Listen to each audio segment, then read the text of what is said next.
High বন্ধুরা, রাধে রাধে সকল বন্ধুদের জানাই। আজকে আমি ছাদে রান্না করছি, দেখতেই পাচ্ছেন ছাদে রান্না হচ্ছে। আর রান্না করছি বাটা মাছ। মানে আজকে ছাদে রান্না করছি, কয়েকদিন থেকে মানে নিচেই রান্না খাওয়া হচ্ছে, মানে দিদিভাই রান্না করে দিচ্ছে, মানে ওরা আজকে নিরামিষ খায়। তাই জন্য আজকে আমি মানে ছাদে মাছ রান্না করছি। আর আজকে রান্না যেটা বাটা মাছের ঝোলটি আমার হয়ে এসেছে, মানে মাছগুলো দিয়ে আর কয়েক সেকেন্ড ফুটিয়ে নিলে নামিয়ে নেবো।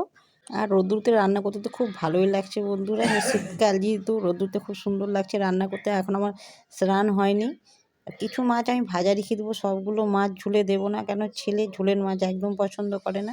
আর কিছু পেতে গেলে তো একটু কিছু কষ্ট করতে হবে বন্ধুরা, যেহেতু সুন্দর বাড়ি আমার তৈরি হচ্ছে, তাই জন্য একটু ছাদে মানে একটু ভালো লাগছে। আর সব কিছু মানে এক এক করে টেনে নিয়ে উপরে আসতে একটু কষ্টই হয়। সব রান্না তো আর একটা জিনিসই হয়ে যায় না, অনেকগুলোই রান্না জিনিস লাগে। এটা আমি করেছি হাতা ভাজা আর মাছের। আমি ঠিক মতো এটা রান্না করতে পারিনি। এই রান্নাটি আমার দিদি খুব সুন্দরভাবে করতে পারে। আমার দিদি মুর্শিদাবাদে বাড়ি, ওর দিকে মানে খুব সুন্দর এই রান্নাটি হয়। আমি ঠিক মতো জানি না করতে, মোটামুটি করেছি, চেষ্টা করেছি, অতটা ভালো পারিনি করতে। আজকে বাটা মাছের ঝোল আর হাতা ভাজার রান্না।